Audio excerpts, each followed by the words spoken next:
Labas, labas visiems. Kaip jūs šiandieną? Nuostabi diena ir ne vėl, už lango saulė, kaip smagu.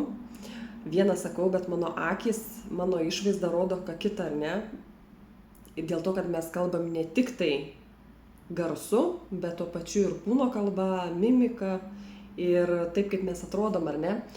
Iš tikrųjų nuostabi diena, bet šiandien esu dar negėrusi kavos ir tada suprantu, kad mano kūnas pagal įprotį reikalauja tos pačios dozės kavos puodelio, ar ne? Nes niekos jo neužkuria. Tai pagalvojau, kad pasifilmuosiu dar iki kavos puodelio, nes būtent kalbu apie tai, kad kai kažkas mums yra negerai, kai mes jaučiame, kad ar nuotaikos nėra, ar jaučiame silpnumą, ar esame mieguisti, ar ne, ar dar kažkas, mes iš karto paklausiam savęs, o kas yra ne taip, o ko tau dabar reikia, kad ta energija atsirastų, ar ne? Ir automatiškai ateina atsakymas. Mes kiekvienas į savo kodėl žinome atsakymą. Pabandykit. Savęs paklauskit, jeigu mokat save girdėti ir labai puikiai su savim sutarėt, tai tikrai išgirsit atsakymą.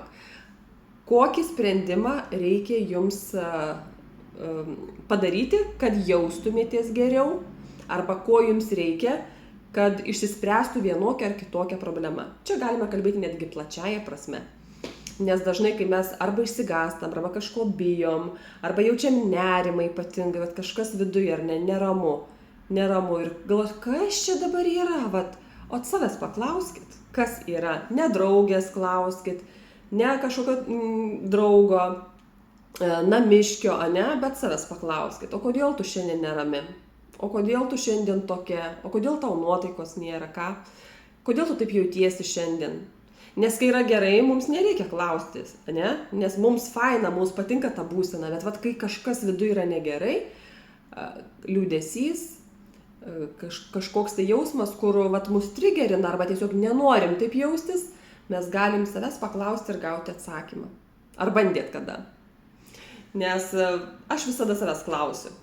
Ir intuicija atsakymą pateikia. Automatiškai atrodo tik tai tas vienas galvoje ateina toksai, kas yra ir ateina. Kaip mintis, kas negerai, dėl ko taip jautiesi, dėl ko, pavyzdžiui, kažkokias tai graužatis viduje, arba kažkokia tai rūpestis, ar kažkokia tai nuojauta, ar ne kažkokia, dėl ko, ir tau vidus pasufleruoja. Taip pat ir sprendimai ieškomi, bent aš taip visada save patikrinu pagal pajautą, kai aš sprendimų į savo kažkokią tai klausimą, į savo kažkokį tai rūpestį, ieškau sprendimų irgi būtent tokiu būdu. Tai ką, mėlyjeji, aš žinau, ko man reikia, kad mano akis atsimerktų ir aš nežinau, ar šį įprotį noriu keisti. Žinau, kad tai yra žalingas įprotis, kad yra daug kitų būdų, kaip save tonizuoti, kaip energizuoti, ar ne, nuo pratimų ryte, geros muzikos, ar ne, užsikūrimo iki įvairiausių gėrimų žaliųjų tų, ar ne, kur galime ten susiplakti, įvairius kokteilius pasidaryti ir šaltas dušas ir taip toliau. Aš viską žinau, bet ar aš to noriu?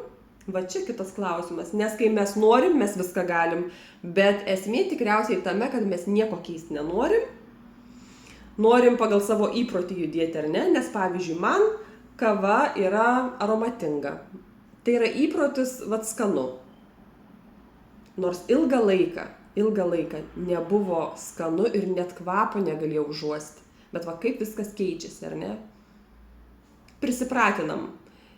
Kažkaip nejučia ateina, po truputį ateina tie tokie įpročiai. Ir jie pasilieka.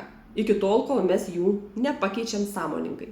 Tai ką, brangiai, geros dienos jums, o aš einu tikriausiai kavos.